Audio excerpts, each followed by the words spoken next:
Te saluda Ulises Hidalgo Ramírez para compartir contigo una secuencia de videos relacionado con la investigación científica, puntualmente para orientarte en el diseño y elaboración de tu tesis de bachillerato, licenciatura, maestría o doctorado. El tema que vamos a tratar hoy día es el siguiente. La categoría que vamos a desarrollar hoy día es la realidad. Recordemos que esta realidad es parte de los fundamentos epistemológicos, lógicos y metodológicos de la metodología para los planes y tesis. Son diferentes conceptos que vamos a ir revisando con la finalidad de que el tesista tenga la base teórica para que pueda desarrollar, pueda plantear su tesis en el grado en que se encuentre. Bien, hay que tener en cuenta que esta realidad, que es parte de un contexto, que es parte de un espacio geográfico en un determinado tiempo, el tesista tiene su propia perspectiva al momento que la observa. Es diferente, por ejemplo, de que un médico, un maestro, un ingeniero o un abogado, cada uno de ellos la verá desde su propio punto de vista, de su propio interés, de su propia perspectiva. Bien, en este esquema vamos a entender un ciclo que se va a cumplir en cualquier especialidad, en cualquier ciencia.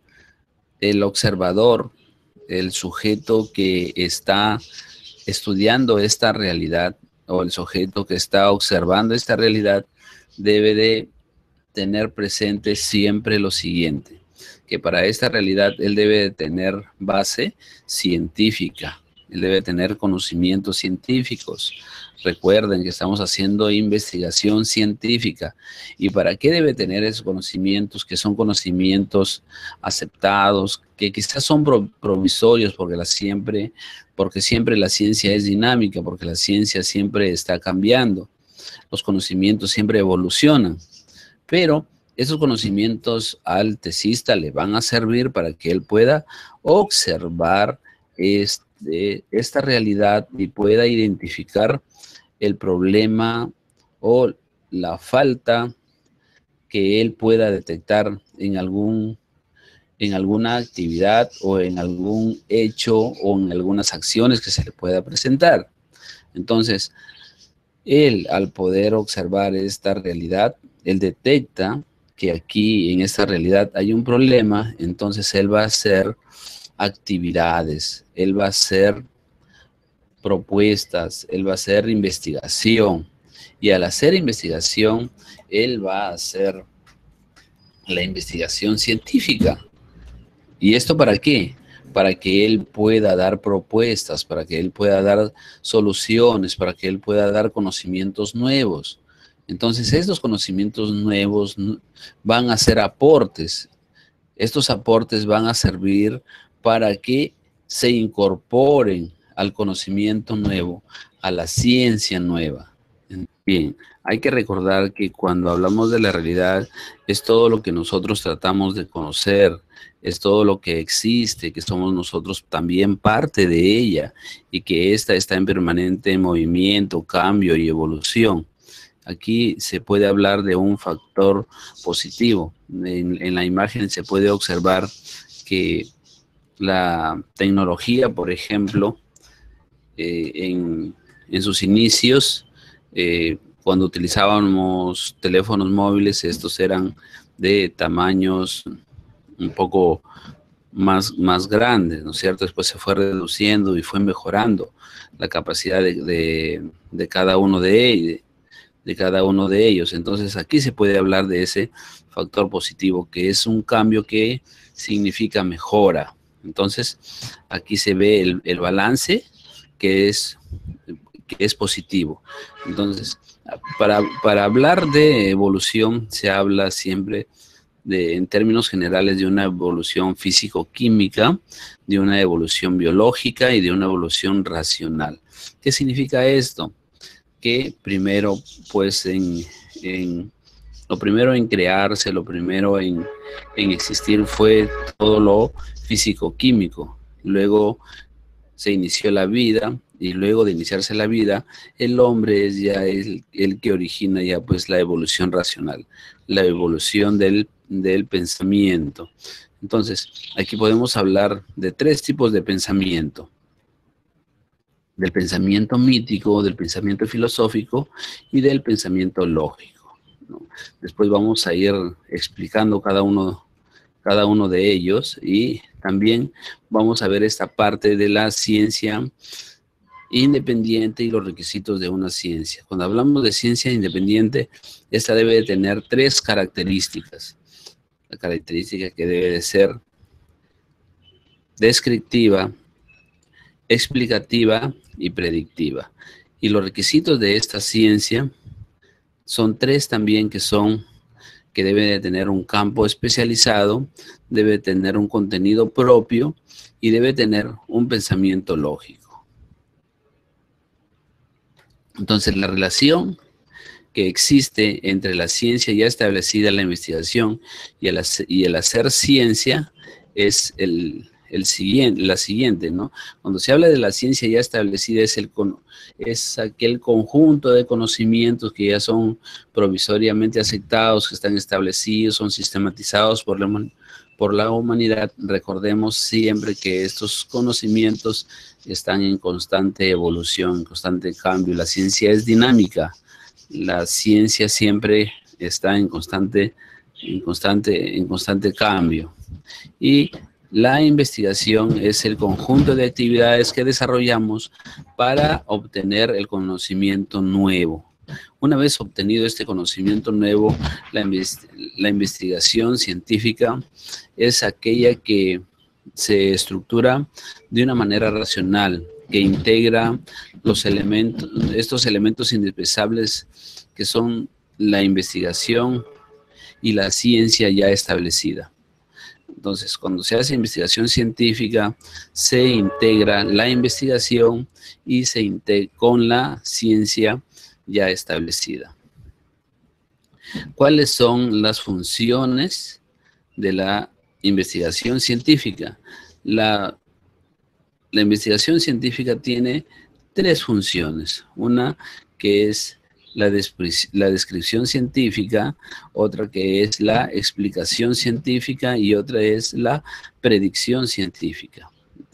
Cuando se habla de la descripción científica, debemos de preguntarnos cómo es esta parte de la realidad, cómo este objeto de investigación cómo es la parte de realidad tomada como objeto de investigación o estudio. Cuando hablamos de explicación científica, estamos hablando por qué es así esta parte de realidad tomada como objeto de investigación o estudio. Y cuando hablamos de la predicción científica, nos preguntamos qué sucederá o cómo sucederá si se dan determinadas premisas, determinados cambios.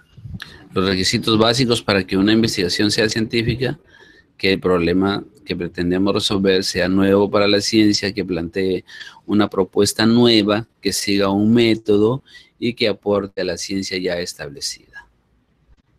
Bien.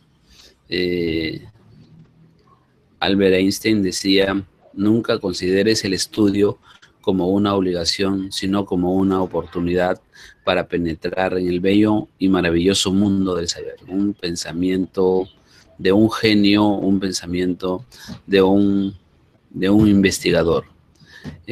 ¿Quiénes pueden hacer ciencia? Aquí se hace creo yo, una discrepancia.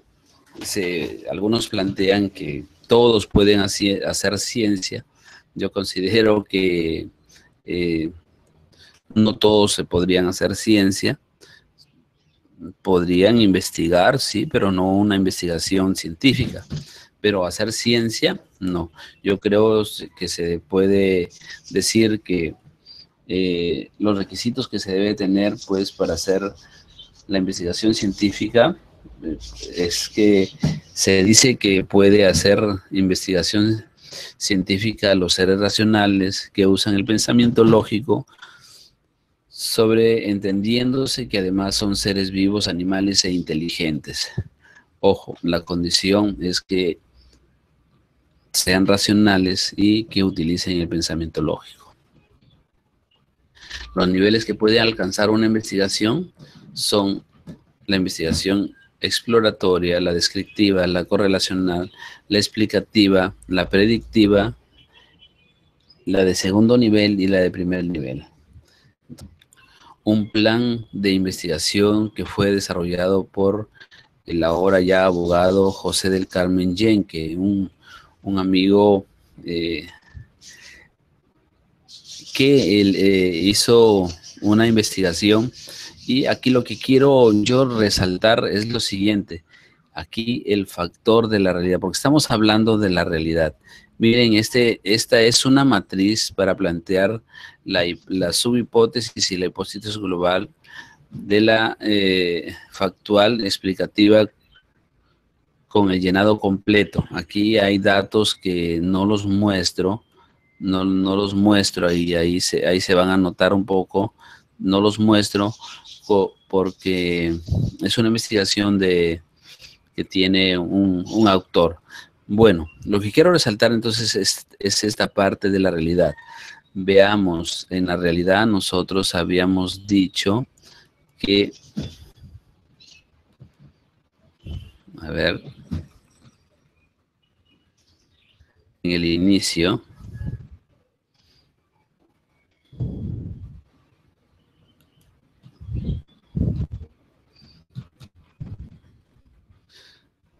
la realidad es lo que tratamos de conocer, entonces es lo que existe, que somos parte de ella, está en permanente movimiento, cambio y evolución. En este plan nosotros vamos a reconocer la realidad. A ver, la primera característica decía que